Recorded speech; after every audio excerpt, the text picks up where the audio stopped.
Hello mga everyda! Nandito kami sa clubhouse. Yan, nakikita nyo. Kasama ko pa din ang aking bebe na si Andre. Yan, papakit muna kami dyan. Ayan na nga, tumawa na nga ang inyong ada. And sa nakikita nyo sa likod, ang background namin is sila nanay. Yan. Nag-aayos na sila para mag-practice. At eto kami dalawa ni Andre ay naglalaro. Yan na nga, hinubad ko na ang aking tsinelas. At inayos ang camera para okay at kita lahat. Sa nakikita nyo, nagpapakwit pa ako dyan. Charot. At ito nga, ang aking bebe na yan is naglalaro. Kaya, start na ng paglalaro namin, guys. Kaya, abangan nyo. Yan na nga, naglaro na nga ang ate Ada nyo. Kasama ang kanyang bebe.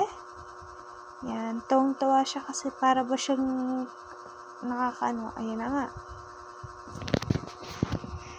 Ito na nga, sila nanay is sa likod po ay nakikita nyo, nagchichismisa muna sila bago mag-practice yan.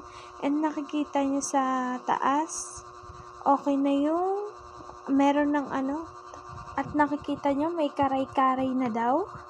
Ayun na nga, kasi malapit ng piyesta. At ito na nga ang baby ko, pumunta na nga sa unahan. Siya nagpapakit na wali, pogi. Hello daw, sabi ng baby na yan. Ito na nga, may sarili na siyang mundo.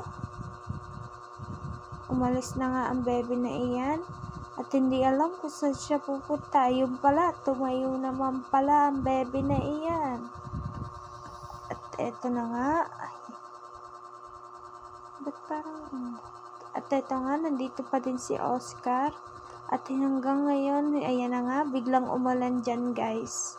Umulan din mga everyday, kaya lumipat kami ng pwesto ng baby na yan. At sa nakikita nyo, may mga laruan na trend ba yan? I don't know kung ano yun eh.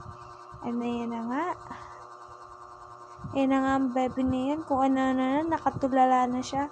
And also, gusto